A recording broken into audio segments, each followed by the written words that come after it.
Borbála Takácsné Tóth, and I'm representing REKK here. We are doing together a study with the Danube Region Energy Strategy on the dependence of the Danube region and the vulnerability of the Danube region.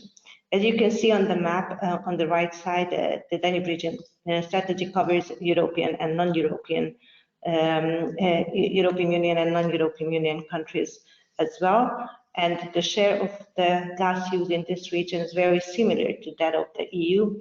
The big difference is that this Danube region has a 50% Russian gas dependency compared to the European Union. We also see that the household gas consumption is about 43%. So that share is using gas as a source for heating mainly.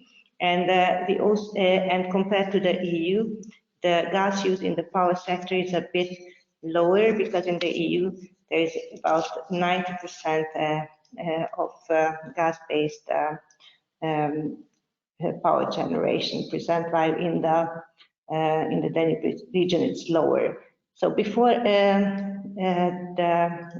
last year, the Danube region strategy really looked forward to increasing natural gas usage in the power sector, with the aim to decarbonize these countries and to support coal phase out. This strategy is now really challenged. In our study, we looked to the differences in the vulnerabilities of the Danube region countries, and we looked to different indicators, both on the supply and side dependency and on the demand dependency. So how much the different sectors are exposed to the gas dependency in these countries, and we found that actually the country's vulnerability varies by large, and we found that countries who have a high share of gas in the primary energy mix really try to secure source diversification, and they invested heavily in infrastructure. We see these countries here. We also see that countries that are very vulnerable in terms of supply, like Bosnia, which is supplied on one single pipeline, has kept the gas share in the mix very low to decrease their vulnerability. On the other hand, we also see an outlier, Moldova, where the Russian gas share is still 100%, and where gas is widely used in all sectors still. Here now this was Anna Maria's part, and now I'm just happy to share with you what our findings on the vulnerability of the Danube region countries in a Russian gas supply cut scenario that we modeled. This is an ongoing study, so the results that I present to you are preliminary. To start with, I show you this slide, which probably you are all very familiar with. Here we see the skyrocketing gas prices, and as the consequence to that, the skyrocketing electricity wholesale prices in Europe. And this price increase that we witnessed are only partly due to the war in Ukraine. The price increase started earlier, as it is also shown on this slide, and the reason for this price increase before the war was only partly the withholding of supplies by Russia, starting already in the second half of 2021. But a very important thing that we shouldn't forget is that there was already at that time a sort of imbalance between supply and demand on the global level due to the post-COVID recovery of the economy. And we would expect that when such a huge price increase is present, then demand would react to the price signal. And this had not happened in the power sector, where we would, on a first-hand count on that. The power sector saw this enormous price increase, but we witnessed even an increase in gas use in the power generation in Europe. And we will come back to the reasons for that in the next slide.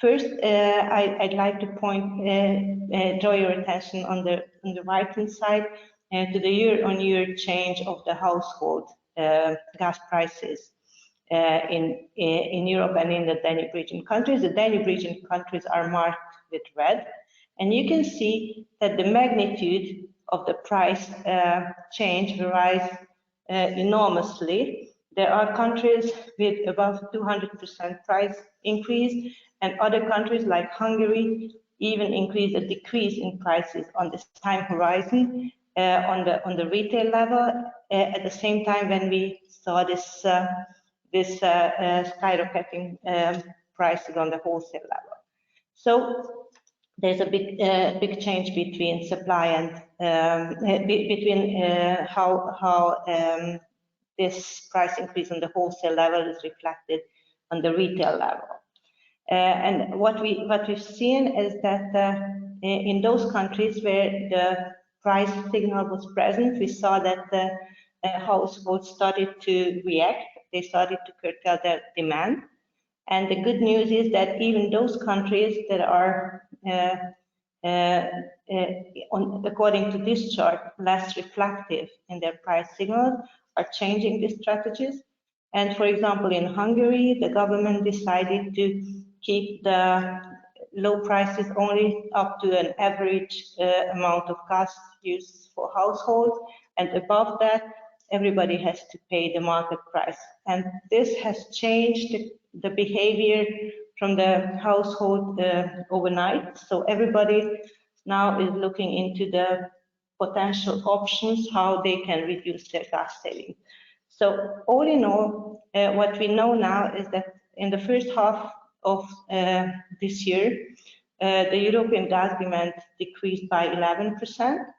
And we know that this is not from the power sector, so it must have come from the industry, which is again something that we need to discuss later on in the panel, that this is not a voluntary volume reduction and has severe economic consequences.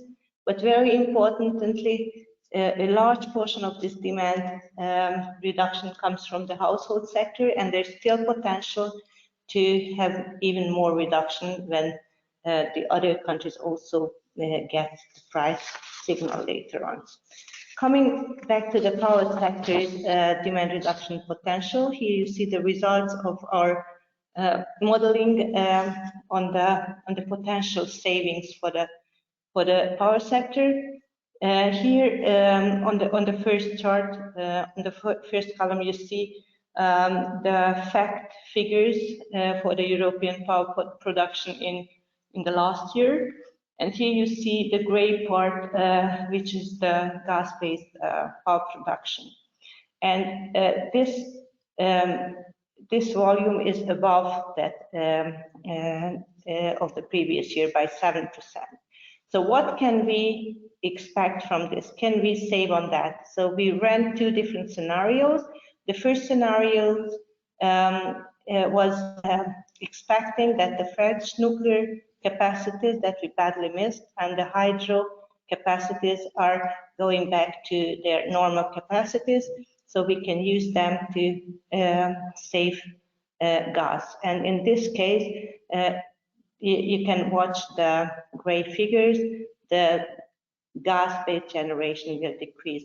If we don't have these nuclear and hydro capacities present, that's the next setup, then of course we will see again more need for gas-based power generation, and we also see some increase in the coal-based generation.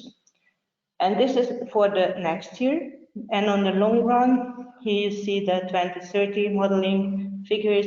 On the long run, with the Repower EU scenario, the renewables will help out, and we'll also have to phase out the gas and and also partly the coal from the energy mix.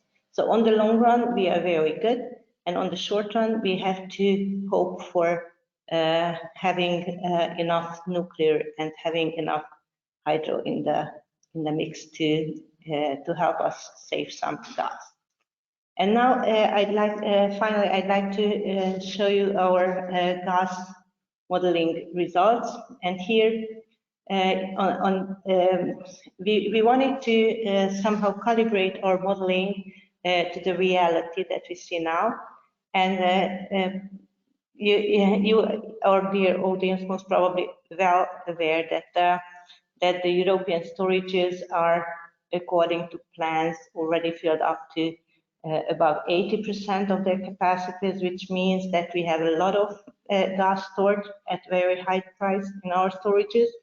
And you are also probably well aware that Russia is still delivering some gas to Europe via Turk Stream and Ukraine. It has already stopped flowing gas in Nord Stream and Yamal. And we wanted to test what if this flow even stops. So what if even these very reduced volumes would be withdrawn from the European market by the decision of Russia. And here you see what impact such a full cut would mean to Europe. And with the coloring, we wanted to indicate which countries would be impacted by such a move. And it's not a very, very big change that would occur. Some price increase is measured, but no severe impacts are measured for this scenario. And this is mainly because we have already the storages full. Here, still, we wanted to test what can we do more. And we looked for the demand measures that Europe can do, and we also looked into the supply options that are already on the way. And on the demand side, we know that Europe is planning for a 15% demand reduction in the next season. We think that it's doable. And we also think that it might be even more in the power and heat generation, depending on the nuclear availability and on the hydro, as we discussed before. On the supply side, we know that there are LNG terminals being already built or commissioned partly, and we also see that there are additional pipeline capacities that are in the making or are even commissioned. So on the supply side, we only put those infrastructure into the supply that are really about to enter the market in the next year. And what we can see on the right side is that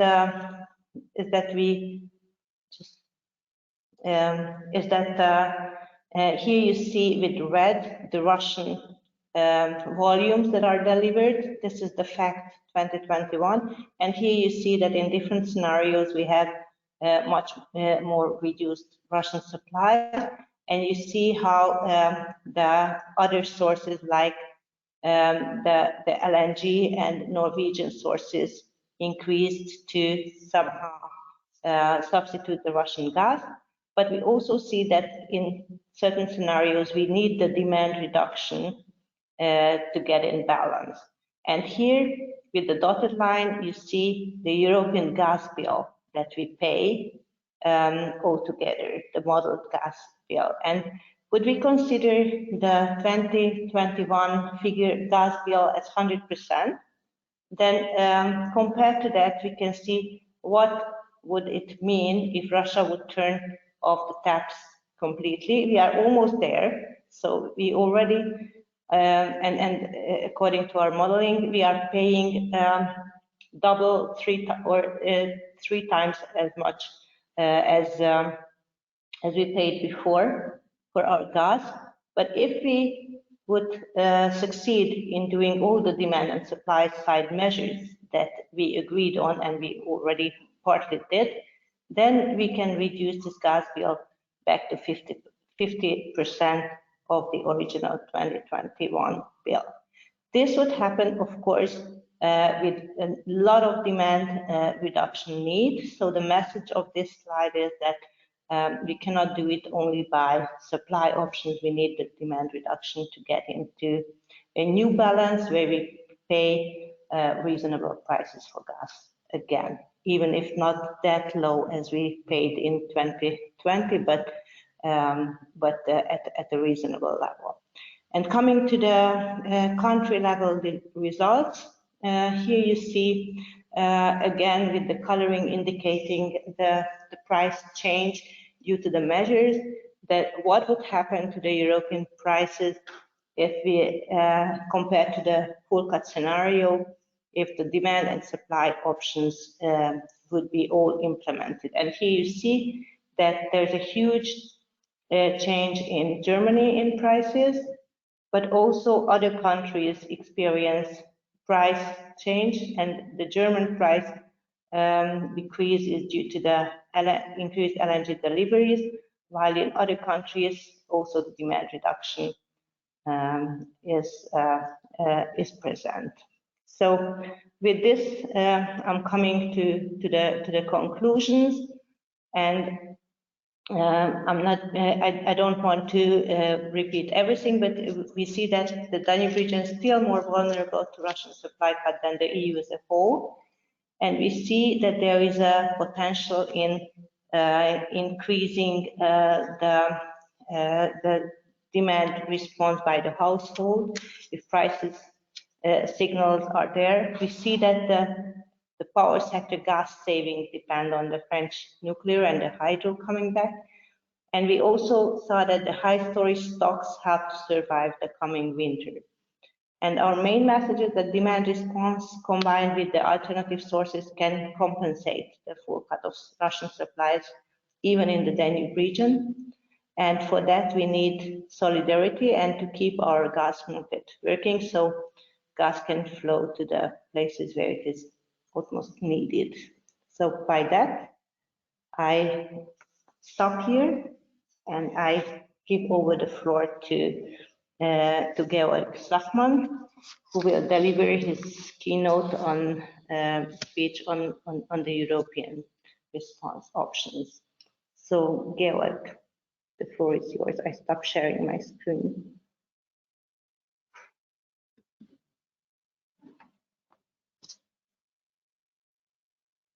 And I try to make you. Oh no.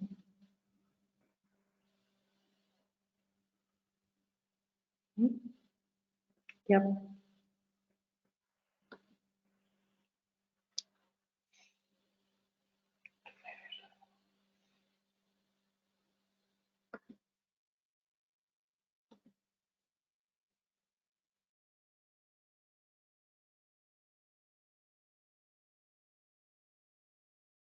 Just a minute, Georg, we cannot hear you.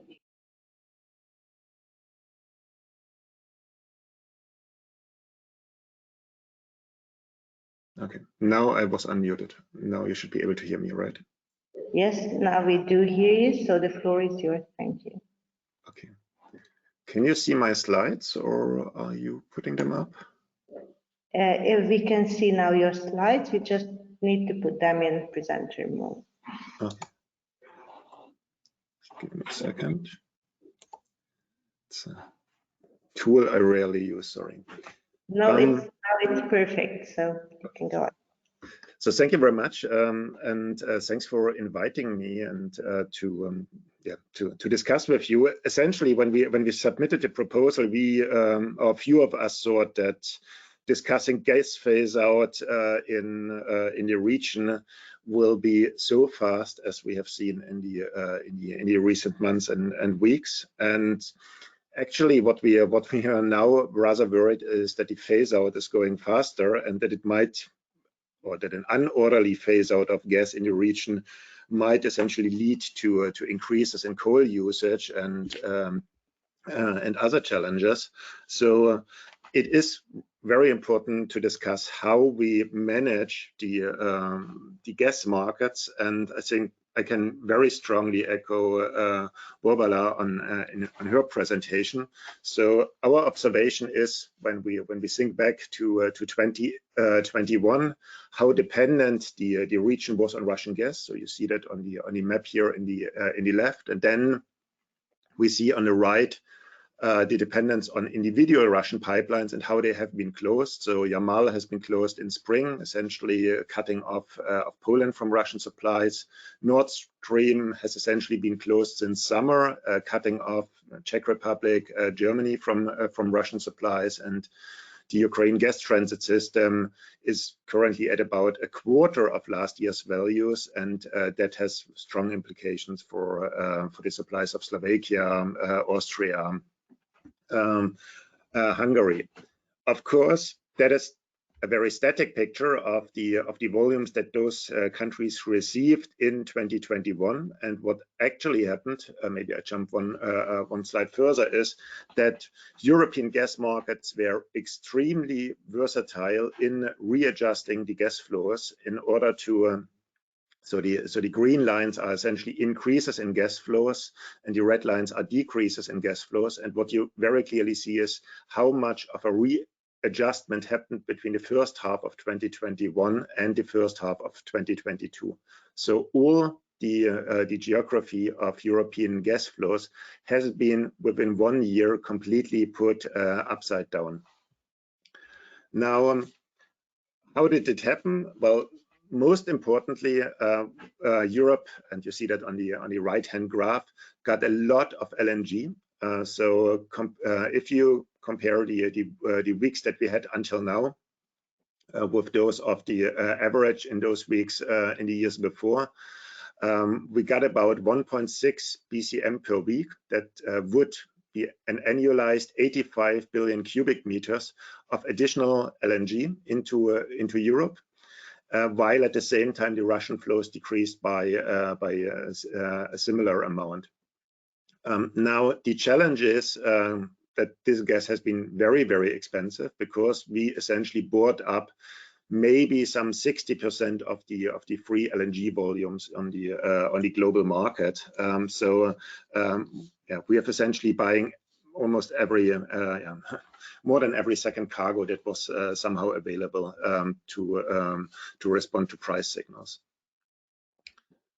Now, as Borbála mentioned, demand has also strongly reacted in the region, and we'll come up with a web page in the coming week or two on that should be able to show you how natural gas consumption in European member states has reacted to the crisis.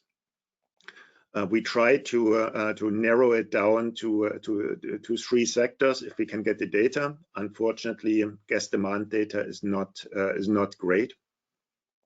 But what we already observed from available data is that in August, in Hungary, Poland, and Romania, we saw massive reduction in industrial gas consumption. So by more than a third, sometimes close to half of the industrial gas consumption. In household sectors, we don't know yet. The problem, or not the problem, but the heating season is just about to start. So we have to wait and see how much households will react to higher prices and calls by policymakers and everybody to reduce gas consumption.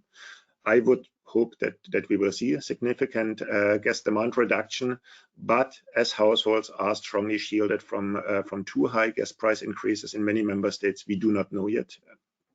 And the big challenge is the power sector, where, as you can see here below, there's a very mixed picture. So the power sector gas demand in August this year is in many countries higher than last year because of the problems in the European power sector that have been a very unlucky coincidence with the Russian invasion in Ukraine. So what we think we see in the European power sector is essentially that the supply curve moved right. So that's the curve that you can see here to the right, and the supply curve moved left. Sorry. So that is because of a lower nuclear generation, 6% of EU consumption less nuclear generation in Europe this year compared to last year, and hydro another 3%. So we lost about 10% of generation compared to last year. That means we have to run coal and gas-fired power plants significantly more, which in itself is expensive. On top of that, because of the Russian reduction in gas supplies, as well as the rebalancing in the coal market, also after our sanctions against Russian coal imports, we have higher coal and gas prices.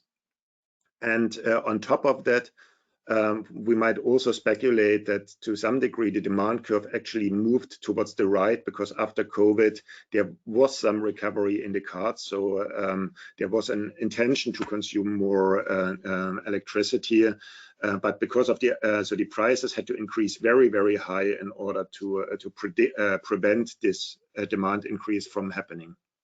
And what we actually see is that electricity demand in Europe has not decreased by a lot despite very high prices. So currently the electricity demand decreased by maybe 2%, and in the peakiest hours, so in the 200-300 hours with the highest demand, the demand is only 1% lower than last year.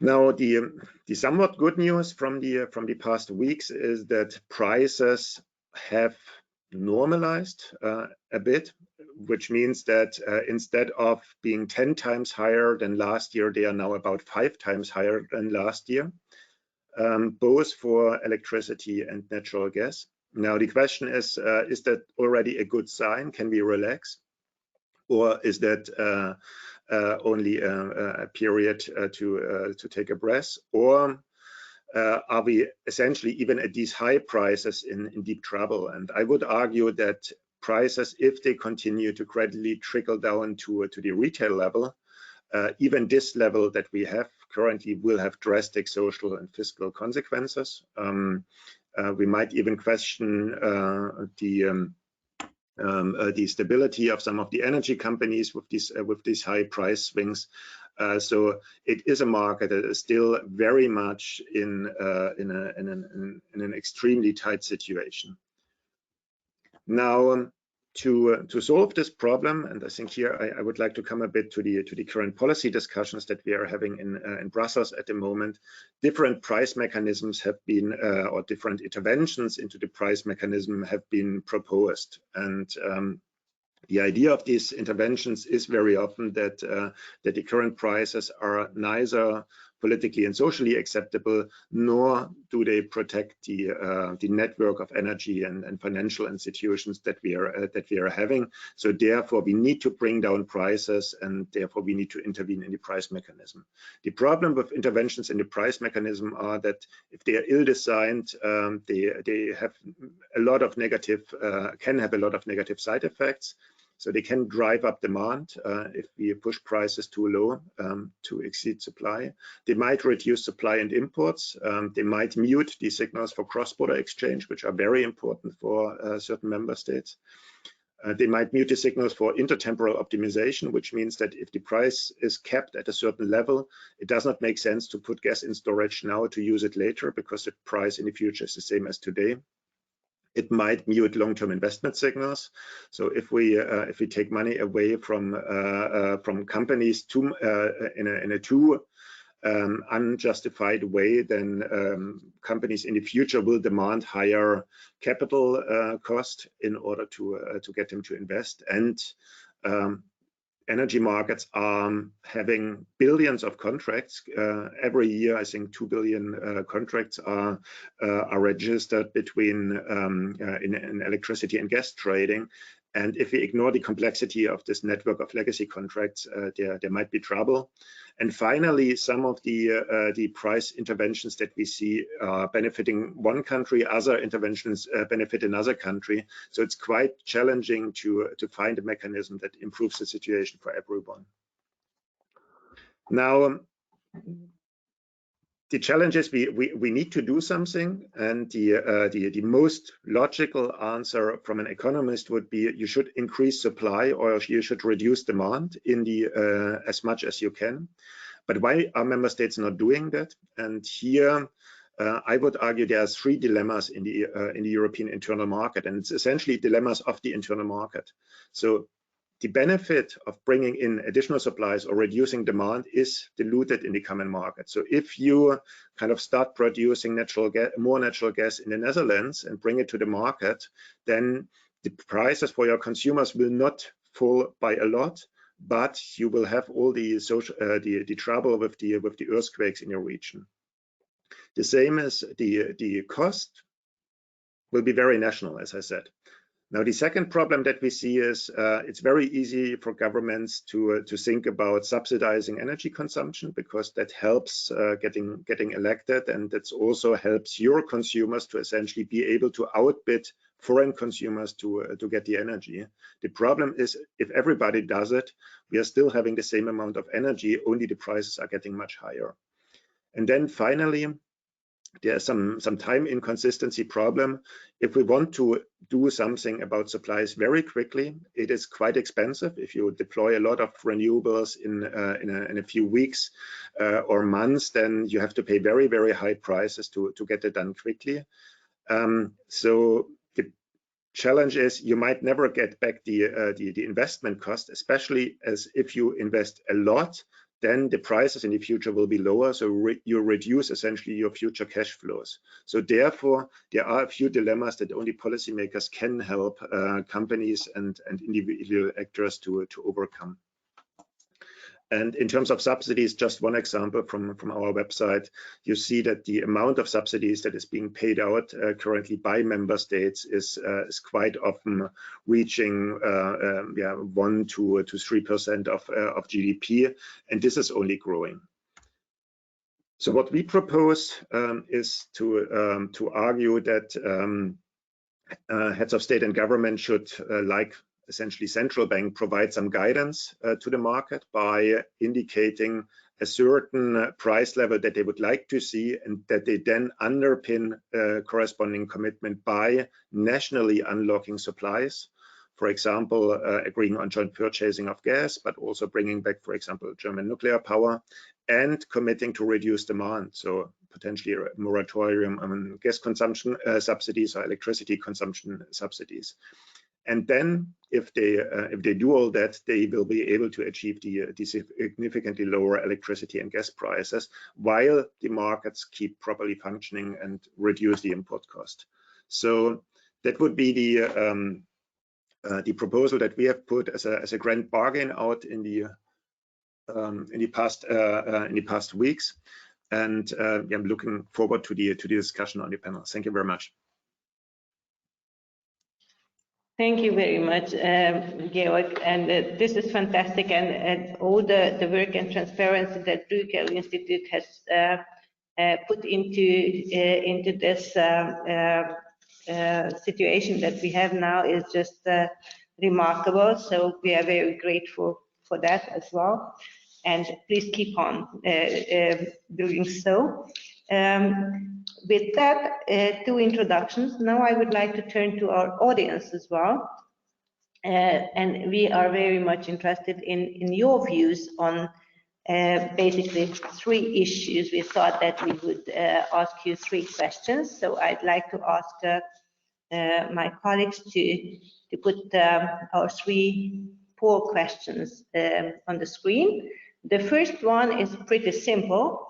I would like to ask everybody to decide, what do you think, will there be enough gas to supply all consumers in Europe in the upcoming winter? So it's just a simple yes or no question that you can answer, and we will give you some time to answer them, and then we will come to the second question. So we still need wait for you to decide on pushing the yes or the no button. Here the panelists cannot vote, so our expert audience will be just looking at your views. What do you think about it? So will there be enough gas to supply all consumers in Europe? in the upcoming winter.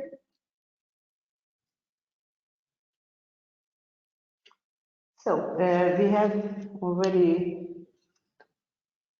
67% voted, 64% voted. So, okay, then we will move now to the second question. We will discuss the results later. So, can I ask for the second question, please? So here we would like to see what do you expect in terms of prices. We've seen skyrocketing prices. We've heard from Georg now that it seems that things settle now, but it can change. Of course, we've seen that Russia can drive up and down prices. So what do you think? What will be the average monthly spot gas price on the TTF in December 2022? And please select only one of the possible options.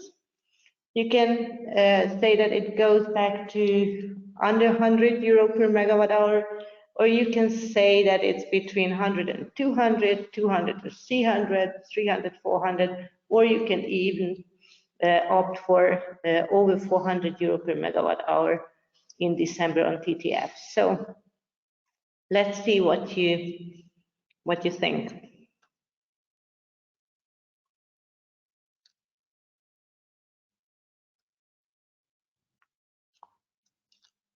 Okay. So voting has stopped, and now let's see the last question. Georg already outlined what are the options that that popped up in the European discussion, what can be done on European level to ease the energy crisis. So in your views, which one of the listed options should be applied on European level? And here we have 5 options. You can select more if you like. If you don't find the option that you prefer and you have alternative options, feel free later on to write us in the chat. But here, unfortunately, we could only list 5 options. So here you have introduce price cap on wholesale gas, TTF, introduce some sort of import tax on pipeline gas, or unlink gas and power market. This would mean a new power market design, or joint purchase of gas for the EU, some sort of. This was also mentioned by Georg. And, or you can also choose that no intervention is needed. This last one, it's something that you shouldn't choose with the other ones. So I'll give you some more time because it's a more complex question and it's not so evident to choose from them. Let me see. Oh, we still give you some time to make up your mind.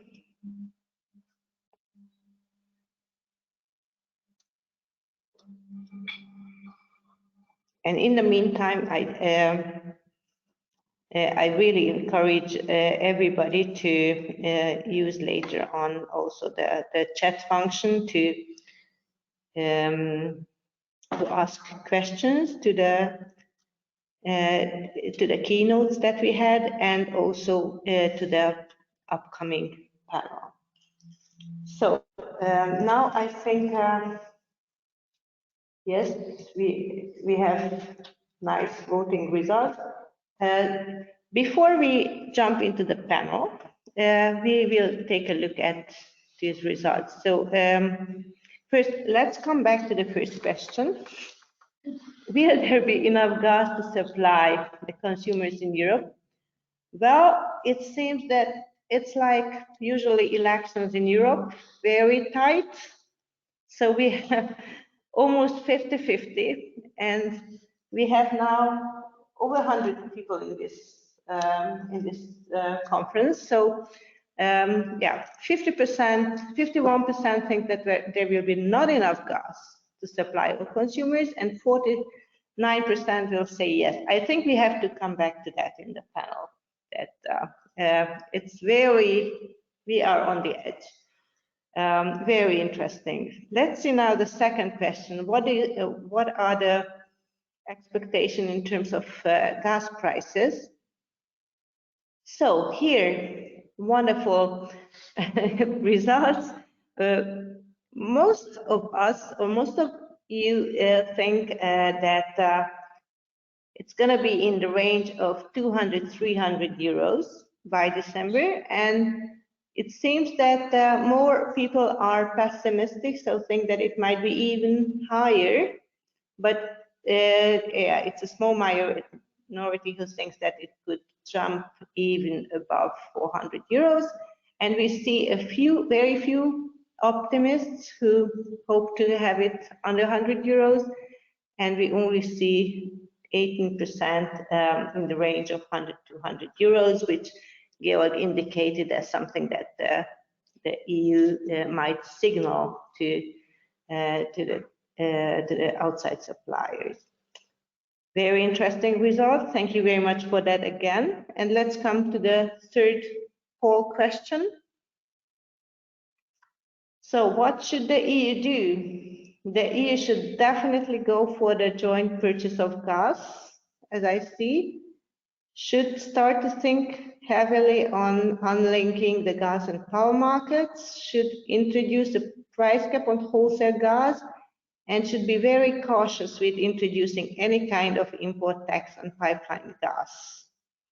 And there are very few who think that no intervention would be needed. So out of these results, we can conclude that there's need to do something about it for sure. Thank you very much for this sharing your thoughts with us, and this will I think be fruitful thought also for our panel speakers, but also for Georg. First, before I invite the panel speakers, Georg, would you like to react to the poll results? Was it something that you expected from our audience?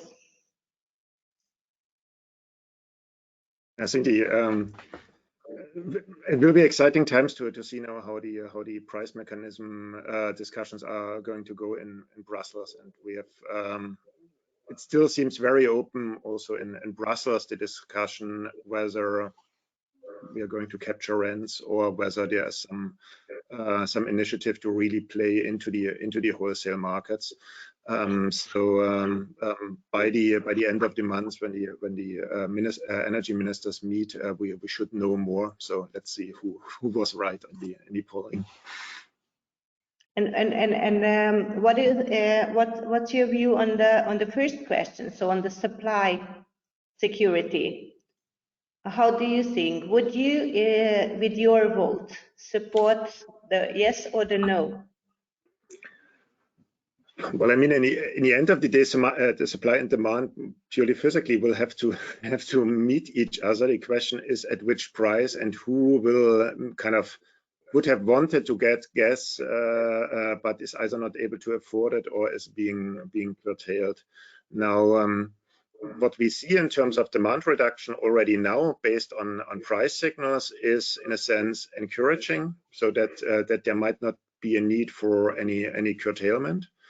I mean, what's the difference between curtailing somebody because the price is at 500, or curtailing or because he cannot afford 500, or really curtailing him politically by a political rationing decision? I mean, those I don't see a clear line, and I think the answers indicated that with this 50-50, you can either say, okay, we will be able to make sure that there is no blackouts in Europe. I believe that. I also think we will have the ability to keep most of the industry running, but maybe not most of the gas-intensive industry. And we will also be able to heat houses, but maybe not as much as last year. So it's going to be a question of reallocation, and maybe one step back. Last year we had 100% gas. Now 40% of the gas fell away with Russian gas, more than 20% of that we replaced from LNG. So we have 80% of the gas available, and the question is, how do we distribute this 80% or 85% of the gas among our population in a way that is the least intrusive? And do you call it rationing, or do you do it through markets? It's in the end a political choice. Yeah, thank you very much also for your keynote, and also for this contribution. And you perfectly laid the floor for our panel. And now I would like to invite our panelists to switch on their cameras and come to the stage, our virtual stage. Let me introduce our panel. We have Andreas Graf from the Agora Energiewende. Hello, Andreas. Thank you very much for joining. Then we have Christian Egenhofer from CEPS, Brussels, from the Central European Policy Studies. Hello, Christian. Hello.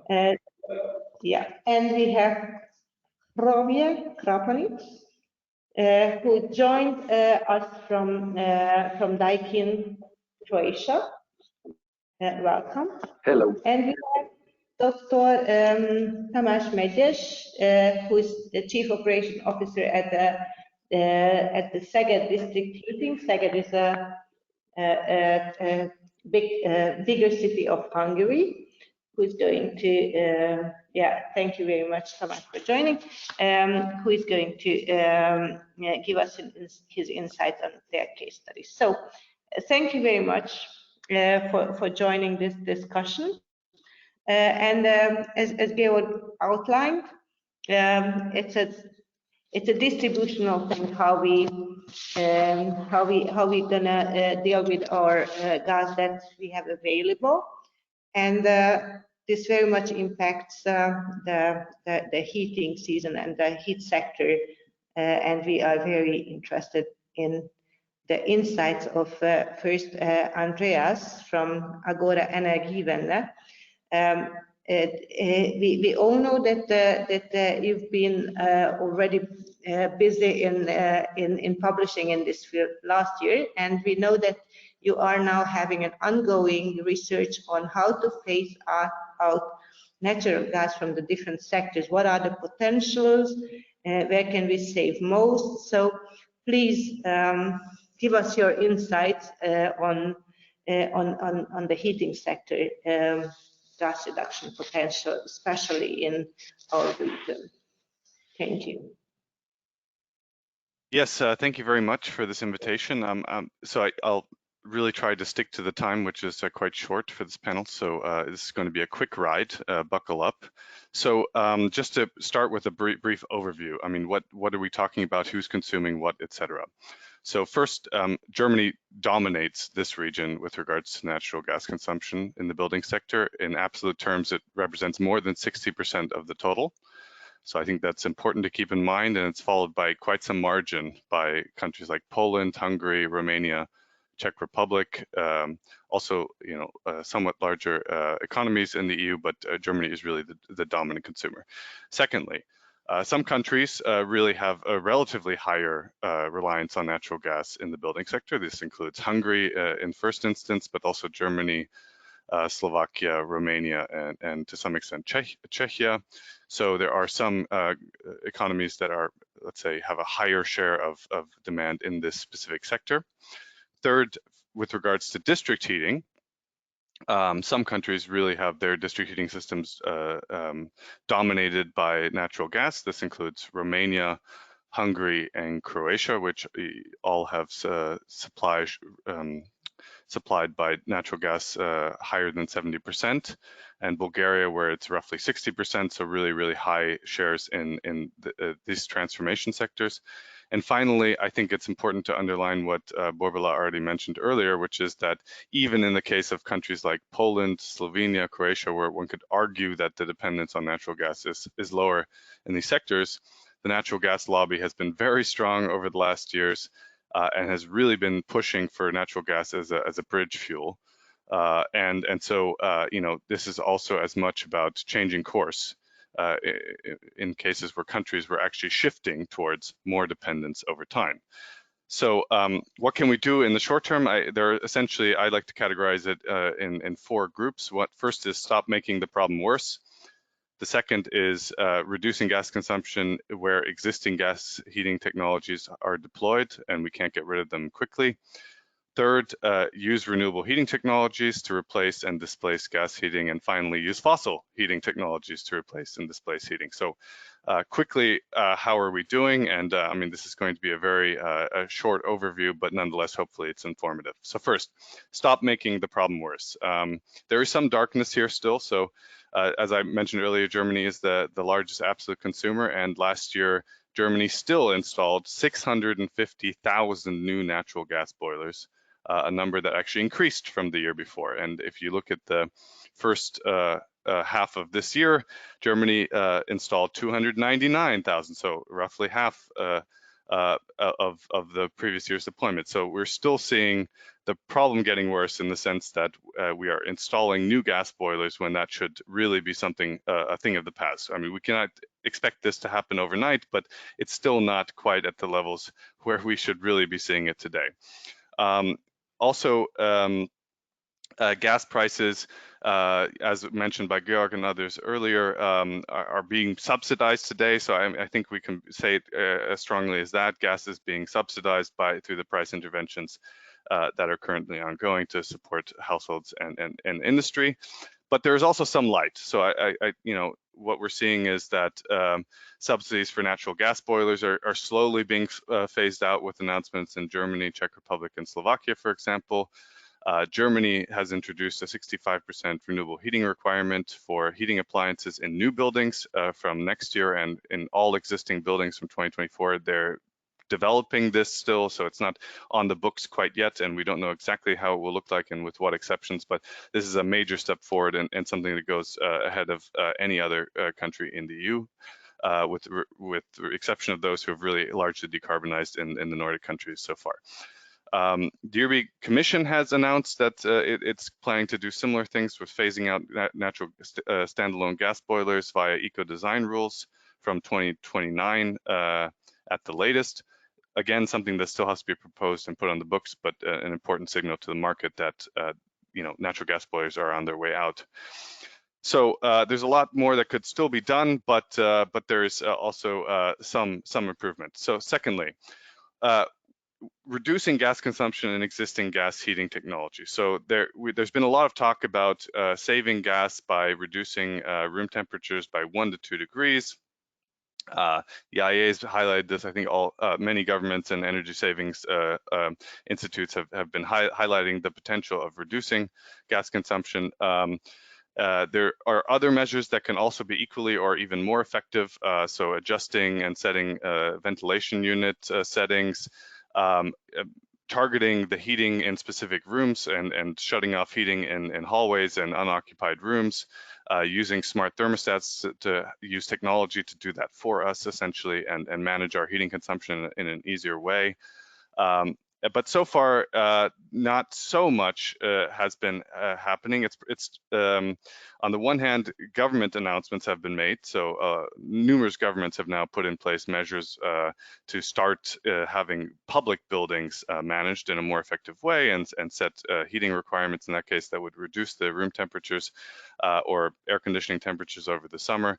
And yet we're still seeing largely the commercial sector, for example, shielded from such requirements.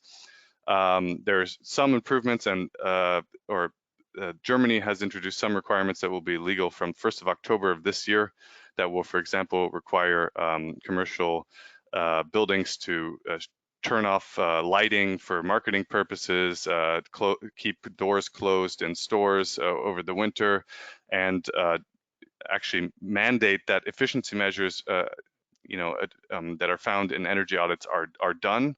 Things like these are being proposed and slowly getting out into discussion, but there's still a lot of room for improvement here, especially in the commercial building space. So going beyond public buildings to really start reaping the benefits in especially commercial buildings, but also making households more aware.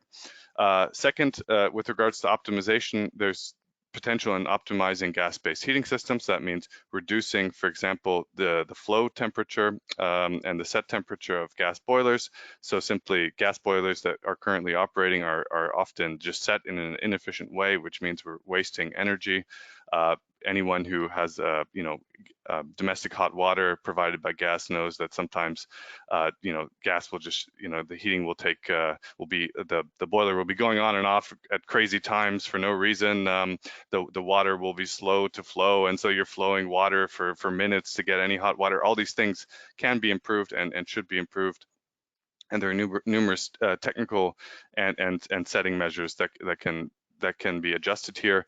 So far as Germany is probably the first country and maybe the only country right now to, in a systematic way, try to address this with mandatory heating checks that will also be required from October of this year.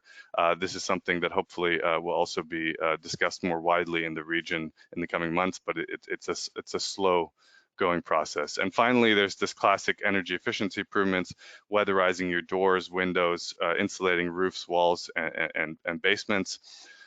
Here we have in many countries already existing programs that are supporting this, and to some extent it's flowed into public discourse that policymakers recommend that you do these things, but so far we have seen relatively little attention systematically on actually rolling out often some of the most basic efficiency measures or topping them up. If anything, Germany has, for example, just recently sent the signal that it's actually reduced some of the funding for efficiency measures in the building sector, focusing rather on replacing heating appliances over deep building renovation, for example.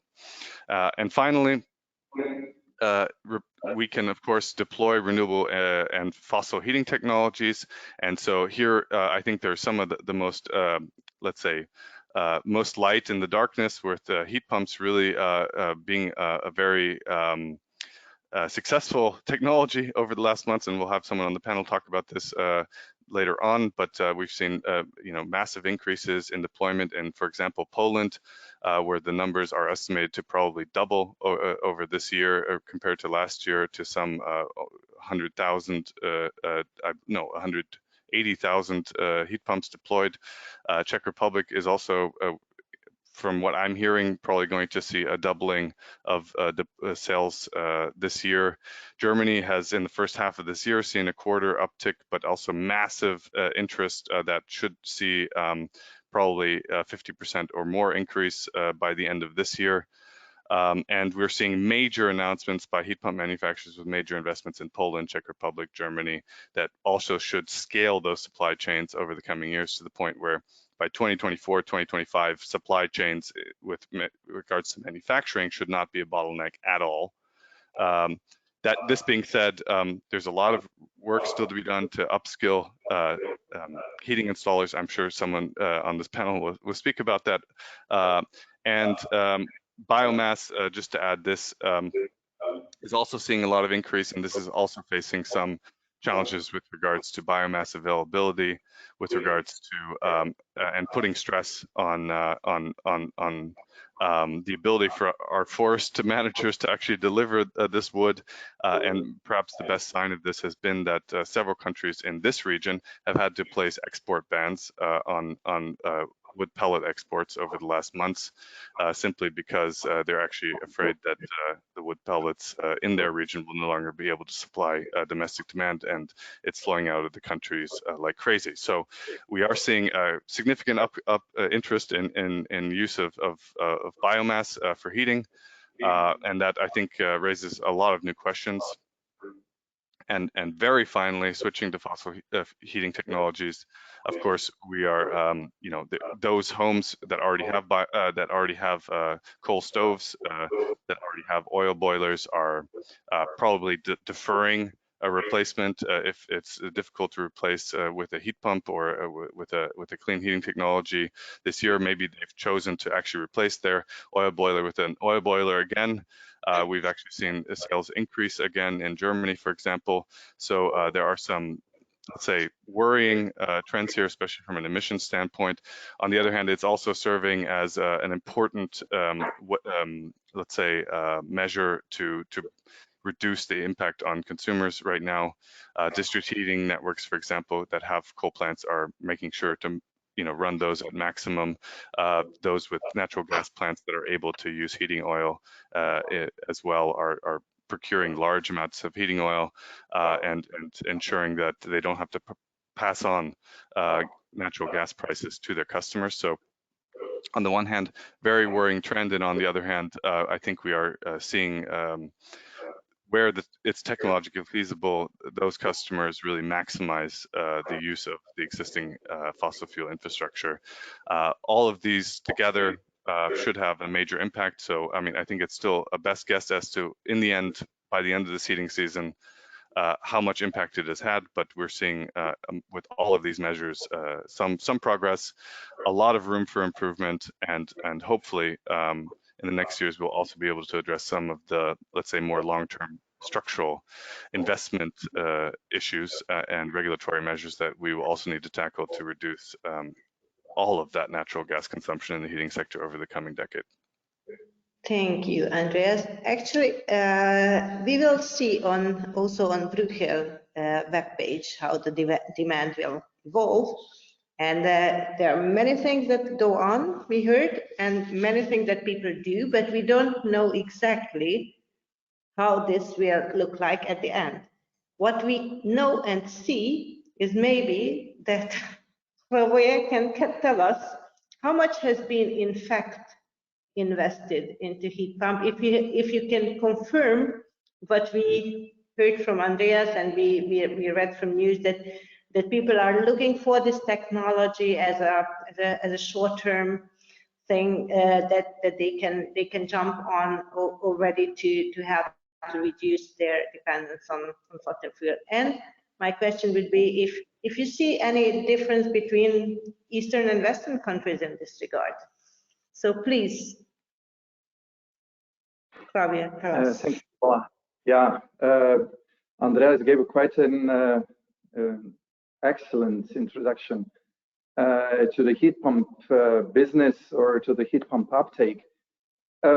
If we talk about investments, yes, Andreas mentioned investments in few countries. I would next to countries he mentioned, Czech Republic, Germany, and Poland, I would mention also Slovakia.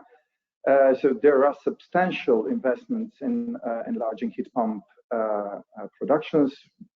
Those data are available on the webs. But what I can say on behalf of my company, we are investing in Poland more than 300 million euros only in the complete new greenfield investment in the heat pump production. But next to it, in the next 5 years, it's also planned to invest more than 850 million euro in different, or let's say directly in the productions, around additional 300 million euro on expanding the production lines, increasing, maybe even takeovers. So we took this very, very seriously. And what is very interesting, all those plans came out before the energy crisis, which we face at the moment. So basically, you asked me about the difference between Eastern and Western Europe. Yes, but I would like to a little bit make the introduction to it. So as the colleagues mentioned before, the world looks to the alternatives in gas supply to previous, so it's all being shuffled. But also alternatives are being researched and taken more seriously. Generally, this is especially valid for the heat pump. So we will not make things worse, Andreas, if installing heat pumps. Yes, we agree with that, because we are really switching to renewable technology. How it started, generally, it started with the renovation wave and the thought to decarbonize buildings, to decarbonize heating, to make it to reduce our energy bills. The bigger uptake started, of course, with the Green Deal and Repower EU. So with the Green Deal first, but then, of course, confirmed by the Repower. And with the energy crisis, it exploded, actually. So we are facing huge demand, and everybody who can afford it at the moment wants to solve it overnight. And this is one of the bottlenecks we are facing still at the moment. As heat pumps are meant for the decarbonization, but all heat pumps, we have various kinds of heat pumps. Heat pumps like air-to-water heat pumps, the type of technology which uses water inside the building, and the other type of the heat pumps, sometimes or even mostly addressed as air conditioning. This is actually also a heat pump, can cool and heat, and use the external source for getting very, very efficient system. So basically, the message would be also to use all possible heat pumps. And now I'm coming to the point why I'm saying that. Actually, EU for some reason tends to forget about these air-to-air heat pumps, and the amount of air-to-air heat pumps actually is more or less the same as the ones air-to-water heat pumps which European Union usually talks about. If you talk about European markets, 2020 to 2021 increase was almost 50%. We are now talking about 1.1, 1.2 million heat pumps in 2021 installed.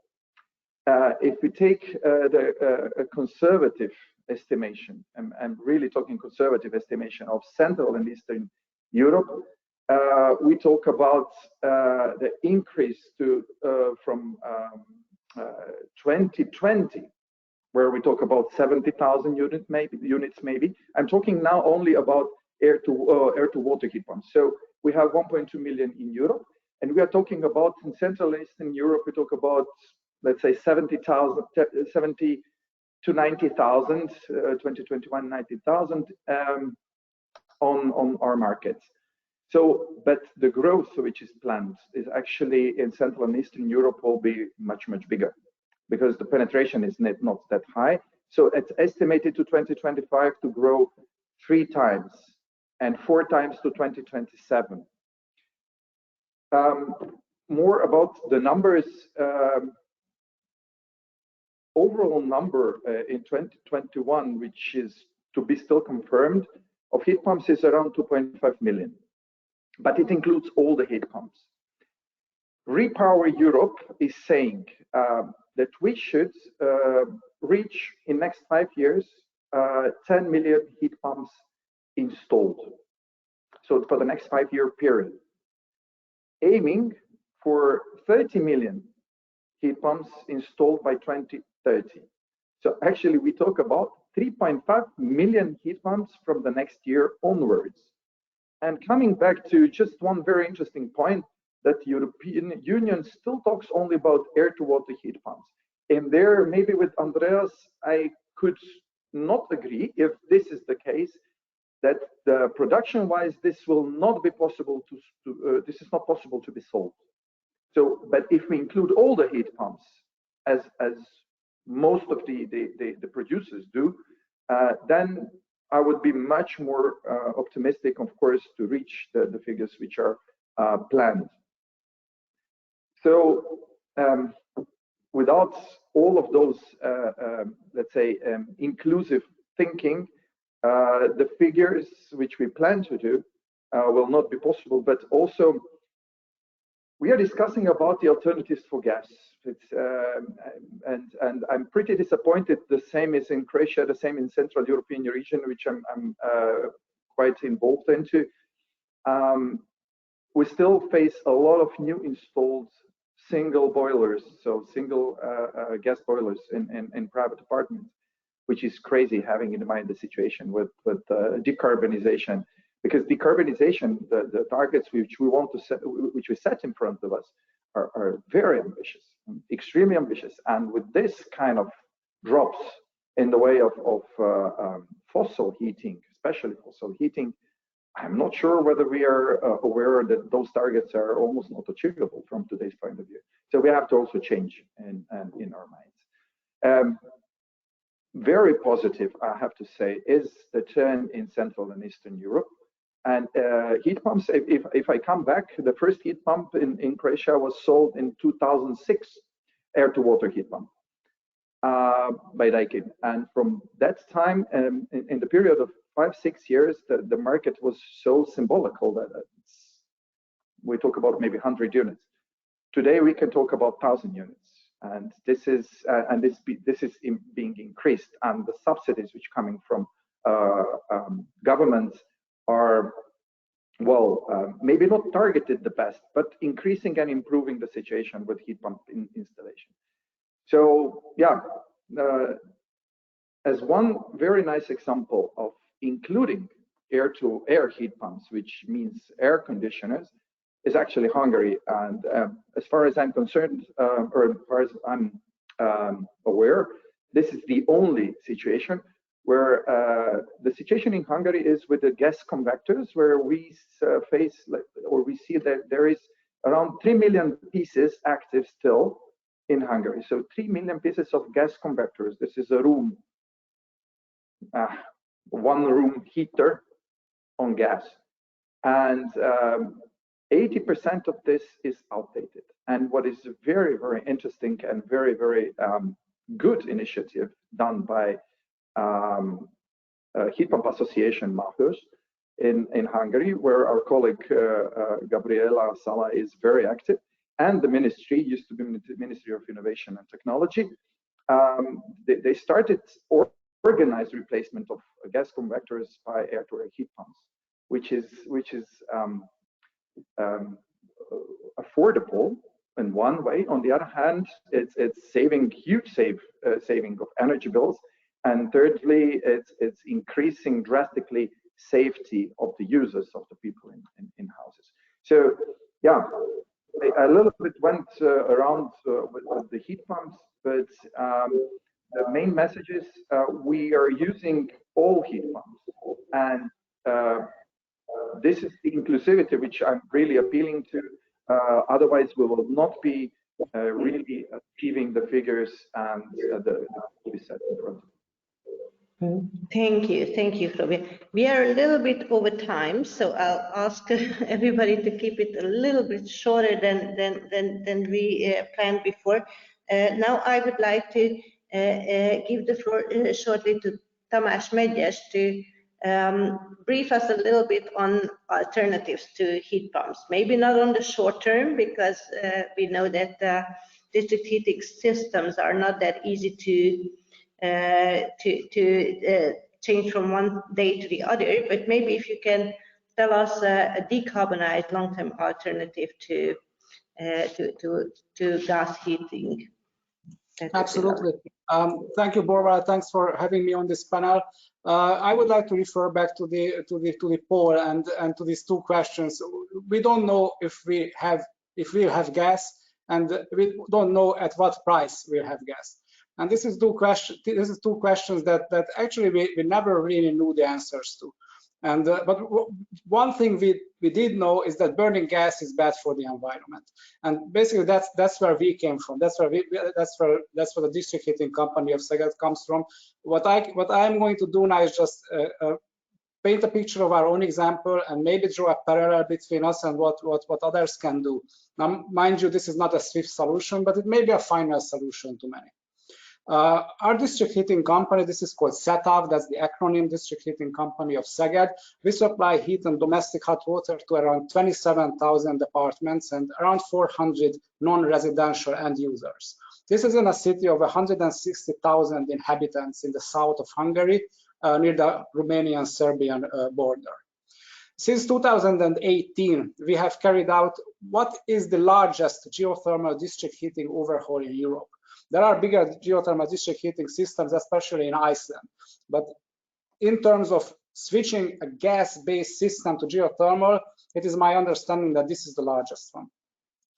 When complete, the urban heating in Szeged will be 60% less polluting, and its energy supply will be 50% geothermal. But that's a total of nearly 20 million cubic meters of natural gas that will be replaced with 600,000 gigajoules of geothermal energy every year. Now, within the framework of the project, we drilled 27 wells. This is 27 2,000-meter deep wells. 9 of these will be extraction wells, screened at around 1,800, 2,000 meters, and they will produce 70 cubic meters per hour, 90 degrees Celsius thermal water. The water is transported to 9 heating plants via 30 kilometers of pipelines. The geothermal water does not enter the heating network, nor is it utilized as domestic hot water. It's a medium. Once the water is in the heating plants, its energy content is utilized through heat exchangers. Once its energy content is utilized, the fluid is injected back into the reservoir through 18 injection wells, and it gets heated up again by the Earth's energy, and it may be extracted again. This is a 50 million euro development. It's much, but it's not that much at the same time, I think. It's funded from European Regional Development Fund sources and from private investment. It's a 50% EU money and 50% private investors' money. With this development, the urban heating in Szeged will be more economical and less polluting, and also more secure. What it will not be is cheaper, at least now. Public utility costs are fixed by law in Hungary. Many people know this and understand this. So it's not to the district heating companies to set their prices. We are not in control of our own prices, basically. This fixed price system is under transition, however, and I think it's rather safe to assume that the cheaper costs of local renewable energy will sooner or later will show in the prices of our end users. So I think this is an economical solution besides being an environmental solution, especially now. We started this project actually well before the current crisis.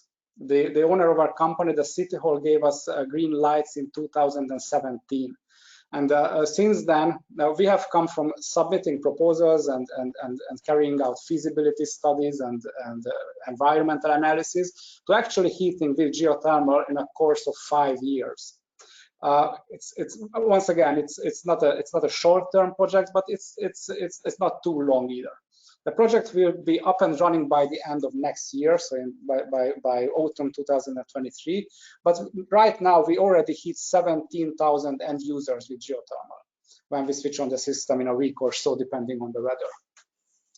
Now, I believe that it's not for everybody, it's not for every city, it's not for every country, but still the developments in Szeged may serve as blueprints for future district heating overhauls in Europe.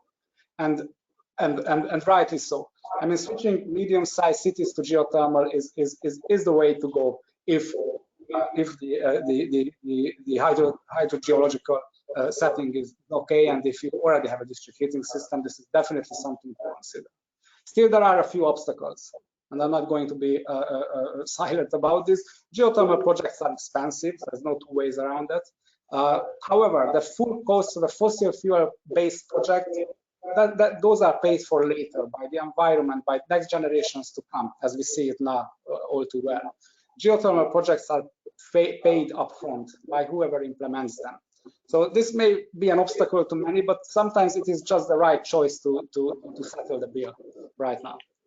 And the other thing is that geothermal projects are not only expensive, they are complex too. It requires a wide range of expertise to consider whether geothermal is for you at all. I mean, I've seen many municipal leaders shy away from geothermal on account of it being too complex and risky. And with all these difficulties, one might be forgiven for thinking that not too many municipalities use geothermal, but even to my surprise, in Hungary alone, out of the 90 or so district heating municipalities with district heating, there are 12 municipalities who use geothermal as their source, and surely more will follow as prices skyrocket. I think 12 is an impressive number for the size of the country, and I believe it proves that it's certainly not impossible to use geothermal for the average town or city. Now, what we can do to set these things in motion? District heating systems are predominantly municipality owned or owned by municipalities and other private firms or things like that, and they are geographically dispersed. So what governments could do is streamline European Union funding to those cities who wish to switch their gas-based infrastructure to geothermal. Forward-thinking municipalities thought about this well before the war. But those who start thinking about it now must realize that it's really a marathon and it's not a sprint. But I think we can help, and I'm sure that many experts can help. And what I suggest to the audience, if you know anybody, I mean, if you know municipalities who are in these shoes, talk to us, talk to others, look up previous or running European Union projects. There are experts in the area, in your area, available, and assist you and speed up and streamline your project. This is like, once again, this is a marathon, not a sprint. But the sooner you start, the better your results will be. This is a long-term solution, but it's a final solution to many problems. Thank you. I'm so sorry, but I have to now stop you. But I think we've heard very encouraging words, and thank you also for the initiative that people should look for experts like you for giving expert advice. And now I turn to Christian. And Christian, I have bad news because I had 2 questions to you, and now you have to select which one you take up because we have limited time. So my question is, if you would like to focus on short term, like what this price environment means for the industry, or if you would like to brief us on the long-term perspective on what would be a possible substitution of Russian gas. So which question would you like to take as your round now?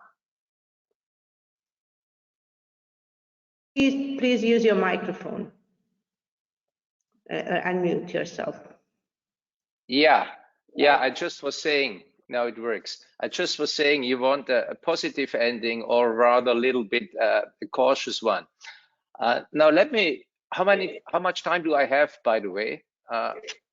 Actually, we have 5 minutes from the entire session, and we don't have too many questions, so I think yeah, okay, no, fine. We have 3-4 minutes, and then we take. Yeah, no, I'll keep it short. You know, there is now this consensus about accelerating the energy transition. That's of course important. But what I would like to highlight is we should also have a look at the industrial implications. And in this 1 or 2 minutes left, I would like to just raise the one or the other question. And here the industrial dimension is about 14% of the demand, as has been presented by you. And what it means is that now the gas is gone, or at least the cheap gas is gone. That can be said. The gas at 25 euro per megawatt hour will not come back. And that has very important implication for the manufacturing, for the gas intensive industry, as Georg has already mentioned before. So what will be the new industrial strategy? Many of the activities which are currently undertaken will not continue like this. We will probably see a lot of, reducing of operation, stopping of operation, by the winter. And then if you look at the longer term or the medium term, what will replace it? Now, obviously, one of the most expected, or one of the solutions to replace it is offshore wind. Offshore wind from the North Sea, of course, the Baltic Sea, the Black Sea. These are the main sources. But that, of course, means the electricity or the hydrogen, if you wish, later then will be where it is. That's the North Sea and the Black Sea. And what does it mean for landlocked countries? So these are some of the questions that we will be facing very fast, and I think also politically being very high on the agenda starting November, December, when we see the industrial implication. Let me finish just with the 2 big questions I think that we will have to face. One is the location of industrial hubs. We will need to think where they will be in the future. For 200 years, industry has been following energy, in the past coal, to some extent gas, and it will follow energy again, and we know where it is. What does it mean for those countries that have less access to offshore wind. And the second is also the business model. Many of the business models, for example, blast furnaces, primary steel production, will have it very difficult, will have a very difficult future in the EU. So these are some of the things we should be prepared for. The economic landscape, the industrial hubs will probably gradually move to different parts, which will be not always an easy situation for many of the member states. I'll finish here. Thank you, thank you. Well, actually, we still have a little bit of time. If you have a reaction to each other, if you would like to reflect to each other's speeches, then now could I just ask a question to Andreas and also the others? Many of the measures, Andreas, you mentioned, I mean, easy to do, but there's enormous scale. You need a lot of people actually fixing the boilers and doing this kind of thing. Have you looked into, availability of resources, be it labor, be it something else, which would actually constrain this? Yes. So, I mean, just to take Germany as an example, if we are talking about 650,000 gas boilers being installed last year, and Germany now has set a target for 500,000 heat pumps in a few years, then it's possible to take some of those natural gas boiler installers that are already working with hydraulic heating systems today, with some training, retrain them and get them up and running. Nonetheless, we also know that it is slightly more work intensive to usually replace, especially for the first installation, a natural gas boiler with a heat pump. I think the work involved is sometimes overstated in let's say estimates of how much work is required. So I don't think it's necessarily 2 times as labor intensive as some estimates choose to use as a benchmark. And I think we are also seeing some improvements now in how installers are working. So, for example, in Germany, there are, one of the first steps you would do as a heat pump installer is go out and do a heat loss calculation, essentially check how big do you need to size your radiators, et cetera, to have a heat pump, and what's the size of the heat pump that's required for your building. One innovation I've recently seen is that essentially there's a form now online that customers can fill out themselves. So essentially the heat pump installer sends over the website to the customer, makes them do the heat loss calculation, sees if it even makes sense for him to come by. So he saves a day of work of running over to the customer, and so this is time saved that he can then in future spend installing. So we're seeing, I think, in various places of the supply chain, that's just one of many examples, improvements in how these very small companies who are often incredibly inefficient in different ways are operating. The manufacturers, I'm sure Hervoya can say something about that, are making, offering new digital tools to their installers that makes it easier for them to get the job done. I think we'll get there. It'll get quicker. It'll take some time, but we'll be quicker at installing things. We will train in the meantime, and as currently the bottleneck is manufacturing. So right now it's not really as much of an issue, but in a couple of years' time, when I believe manufacturing will be up to scale to install those 500,000 heat pumps with no challenge, then will we have the installers? Well, that's to be seen, but I'm optimistic. Very nice message. So we are more or less putting together the scheme now, as I understand. So we have some regulatory issues to solve. We have the manufacturing on our side. You said that we have we might catch up also with the labor to deliver, and Tamás said that even on a midterm, district heating can also switch to decarbonized ones. And Christian ensured us that electricity can be supplied from decarbonized sources, if you like to. So we just need to fix a few little details and we'll get there. So with this positive message, I think we are running over time now. So I just would like to ask you for a last message, takeaway to the audience, since we did not get really questions, just comments. So please send one sentence message as takeaway, if possible. So if we could go now the other round, so in different order. Now, Christian, you have the first one sentence message to send. Put the microphone on. There is plenty of sources of renewables, including notably offshore, for example, in the Black Sea.